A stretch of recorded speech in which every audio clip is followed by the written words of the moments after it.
the doctor hasn't ordered you to trade the index. The index is untradable right now. Absolutely, this just have to avoid this temptation on the index. The market's giving you beautiful trades in individual stocks. The mid caps are in a roaring bull market of their own. Let's not lose sight of that. I think there's a bit of a problem for the index because of the COVID numbers. But even today, the mid cap index is up 0.5%. Advanced decline is looking good. Now, of course, if the market has to fall at some point, even the mid caps will fall. But you get the point, right? And momentum is working in this market. You could question why Adani Group stocks are going up. Or, if you had invested in them, you could have made money. The choice is yours. And, look at the metal names. That the same theme is continuing.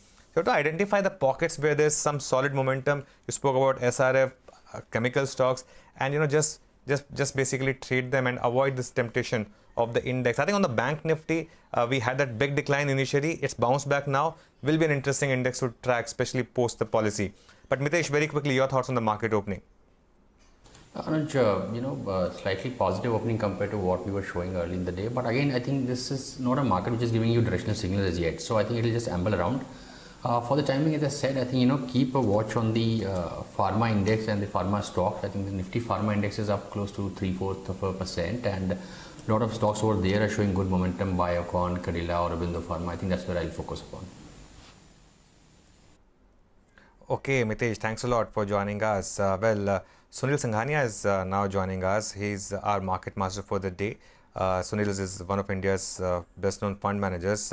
Right now, of course, he runs Abakkus, and again, it's a fund which has done well. Sunil, good morning. Thanks for joining us. What's your view? We had a roaring bull market, but of late there's been this concern because of the COVID cases, a second wave. Do you think that can derail this rally? So, Anuj, I think you're right. We have had a great last, 8-9 months post the scare which we saw around this time last year. And obviously, we are in a phase where, again, there is some sort of a consolidation. I would not say that things are looking very bad. We have had some reaction, 5-7%. But, I think these kind of things are now going to be quite regular. I think this pandemic, whatever we hear and whatever we understand by listening to experts, it is very clear that these bouts of cases will keep on coming. And at the same time, I think as mankind and as government, as well as all the medical fraternity, we are more and better prepared than we ever were. So, the doctors know what to do, the patients know what to do, people are very upfront in getting themselves tested. I think the regulators are very, upfront in ensuring that it doesn't spread. So these are short-term things, and at least our view is that there is not too much to worry about. Obviously, as human beings, we need to be cautious, but markets will digest this. Okay. Good to have you with us, Sunil, as always. I wanted to ask you about HDFC Bank. That's the one that's not quite performed the way you would normally expect HDFC Bank to perform. Is this its Maggi noodle moment? When the FSSI came down heavily on Maggi noodles, and that would have been a great opportunity to buy Nestle. Would you treat it that way?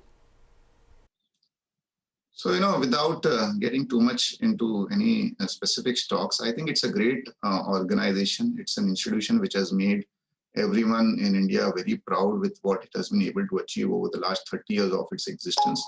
And there is, obviously some near-term headwinds which they are facing because of technology issues, but I think they will overcome that. And as I said, it's a great institution which has delivered time and again over phases. I'm not talking about it as a stock, whether it's a good stock or not a good stock, but as an institution, I'm very sure and very confident that it's an institution which will make us proud for the next 2-3 decades also.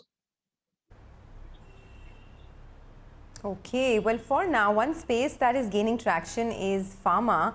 So you have names like Apollo Hospitals up 2.5%, Ipca Labs is up 2%. These Path Lab companies are just kicking it out of the fence. Metropolis is up almost 1.5%. Dr. Lal's has been, on a tear. Sunil, good morning. Is this a space that you like, the entire pharma ecosystem, because of, the opportunities that we have now because of COVID? And where do you pick for a long-term investor? Where does the opportunity lie?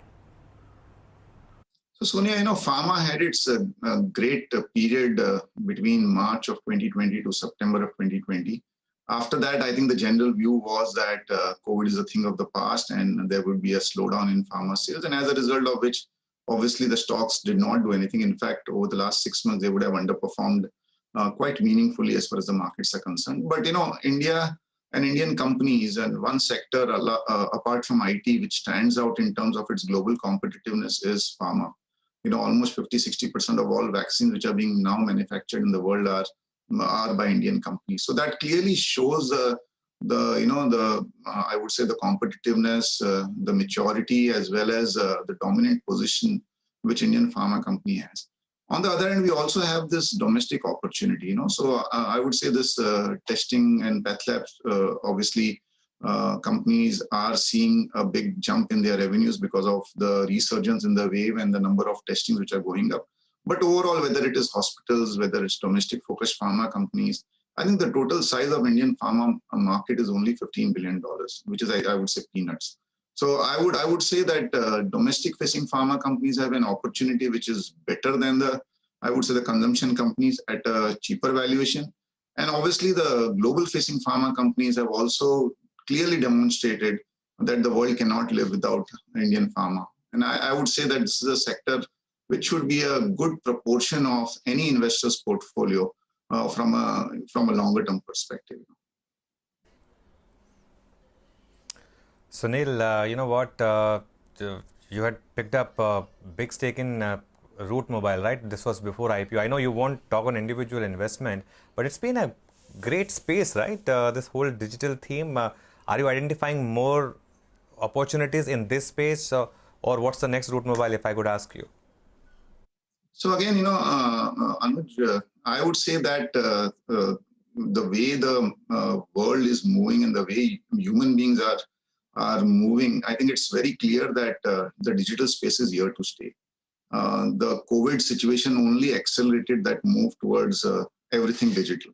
So the way we work, the way we study, the way we consume, the way we shop, the way we entertain ourselves, everything is moving towards the digital economy. Unfortunately, I've said this many times before that in India, we don't have too many options on the listed space because most of these companies are in the private domain. And every day when we read news and when we see the news, we see every second, third day, one Indian company achieving the unicorn status. And that clearly demonstrates the huge potential which global investors are finding in this space. And actually, when you yourself look at your own daily routine, we can't just live without anything which is digital. So whenever you get an opportunity, though they are very few and far between, I would say that investors should not miss investing in this space. Okay, yeah, that point is taken.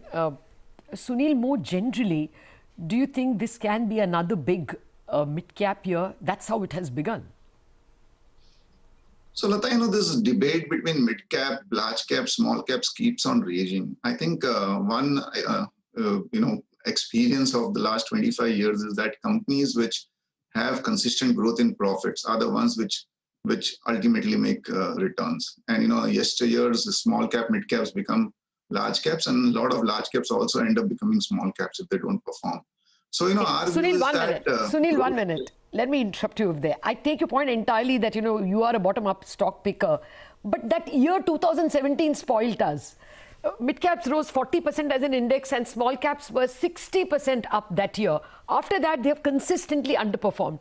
Now that there is a broad recovery underway in the economy, the question is very real. Of course, you have to be bottom up, but more generally, can you, wear your veteran's hat and tell us if this is going to be a better year for mid caps? No, I was coming to that. Okay. So as I was saying that ultimately, it will even out. The broader markets have just started to perform over the last 6 months. Before that, over the last 4-5 years, it was a very handful number of companies which were seeing money flow into them. P's of 30 became 70 and 80. So, without earnings growth, the companies kept on performing because more and more funds flew into that or went into investment in those companies. I think now, investors are also realizing that the growth is more widespread. And when the growth is more widespread, you suddenly, realize that these are companies which are trading at decent multiples and growing faster than the so-called growth companies. And I think we are very clear that that is a segment which is going to do very, very well over the next 3-4 years. In fact, 1.5 years back, when we had done a comparison, two large, MNCs, the market cap put together was 10x of the market cap of all the metal companies, cement companies, building material companies, steel companies, mining companies put together. And you can see how the stocks have behaved over the last 1 year. So I think at some point of time as investors, you can't be myopic and say that I will only invest in the consumer companies, irrespective whether they're at 70, 80p. To do justice, you have to ensure that you invest in a bouquet where there is value and where there is growth. And I think that is where the mid and small caps are at this point of time. So yes, stocks are more expensive than anyone would have loved to invest in, or they were maybe 6-8 months back. But there are more than enough companies where you can justify, being of good value and where returns can be really good. Okay, well, just some more details on Titan's quarterly update. They say that the company continues to witness strong business momentum as the COVID impact on the consumer sentiment seems to fade in the early part of the quarter. After recording the best ever revenues in Q3, which was a festive season, the company again recorded very strong revenues in Q4. The jewelry division has emerged very strongly from the crisis and witnessed strong growth in the quarter as well. And other divisions have also made good progress, like watches and wearables as well as eyewear. Just continuing this discussion on the consumption space, is it preferred to sort of stick with some of these larger guys in consumption, Titan, Asian Paints, Maruti, just because even if there is a slowdown, some of these market leaders will sort of, continue to stay afloat? So Sonia, one is we invest to make money, not to lose money. So, this concept of defensives that you will not lose money, at least I cannot digest it, because, equity investors want growth in their capital. They are not looking at you can say stability or whatever. The other thing is that these are all great names, what you mentioned, and hats off to them for the kind of work they have done and the kind of success they have achieved. And I'm very sure that they will last for decades and decades even going forward. I think the only disconnect is what are the valuations discounting. So, if a company is growing at 10%, whether you give it a 70, 80p, I think that is something which we are not able to fathom. And that would mean that even if you have to make 10, 12% return, the company will have to trade at a P of 70, 80 all their life. And no company in the world has traded at that kind of valuations for such a long period of time, including companies in the US. So I think that is the only disconnect. And we are in a world of disruptions. If suddenly EV were to become mainstream, the existing automobile companies are going to face a lot of issues. And I think the same thing is happening with a lot of other companies. Suddenly people are now targeting paints. You already have 2-3 large groups targeting paint. So we are going to see, when there is a disproportionate value given to a pool of profit, there are going to be multiple entrants, because everyone wants to sort of create value for their shareholders. So I think our disconnect is only what are the valuations discounting. There is absolutely no doubt that these are great companies and they will last whatever the challenges which will come across. Yes, and you know what? In case of Titan, remember this is the backward data, and the channel check suggests because of this fresh lockdown that you have, some of the biggest stores are closed and are going to be closed till 30th April. So this quarter is going to be quite bad for them. So just keep that at the back of your mind. Sunil, the other space where you have made a lot of money is specialty chemicals. We have seen a big rally play out. What's happening here, and what's the approach in this space then? So again, Anuj, this is also one space where Indian companies, particularly on the specialty side, have global competitiveness. And it's an industry which is supposedly very polluting. A lot of European countries have put restrictions. There are restrictions now being also seen in China across sectors, including steel, and that is the reason why some of these products and commodity prices are rising. I think Indian companies have benefited over the last 2-3 years. A lot of these companies are now very strong as far as their balance sheets are concerned, and because of that, they are also in a position to expand quite meaningfully. So I think this is a good space, and this should be on the horizon. But frankly, again, I can't see chemical companies trading at a P multiple of higher than the pharma companies. So again, coming back to the same thing, when I was doing my CFA, I was taught that a good company is not necessarily a good stock. And I think that is what we always keep in mind. Point taken, and a bad economy is not necessarily bad earnings. That's what we learned last year. Sunil Singhania, it's always a pleasure speaking with you and learning from you. Thank you very much for joining us. Thanks for having me. Okay, so the numbers are coming in and total cases are 1.28 crore. What is the increase, single day increase? Yes, Anuj, it is 1.16 lakh. Anything you want to add? Yeah, I mean 1.16 lakhs. So, the issue here is that the market now knows it before trading starts, because that number, that official number and that number that comes on covid19.org, I think they are almost similar. So, now the issue is the market knows that this second wave is brutal now. Where will it ebb? I think that's most important. Exactly. Yes, that's the uncertainty which it was trying to price in all these days, and that will keep coming in to put a ceiling on the markets. But let's see how things pan out today itself with policy on the anvil. We're going to take a break, but it's also IPO season, and a big one is lined up for launch. The Macrotech Developers IPO, better known as the Lodha IPO, opens for subscription today. Abhishek Lodha, Managing Director and CEO of the company, will be joining us in a minute after this.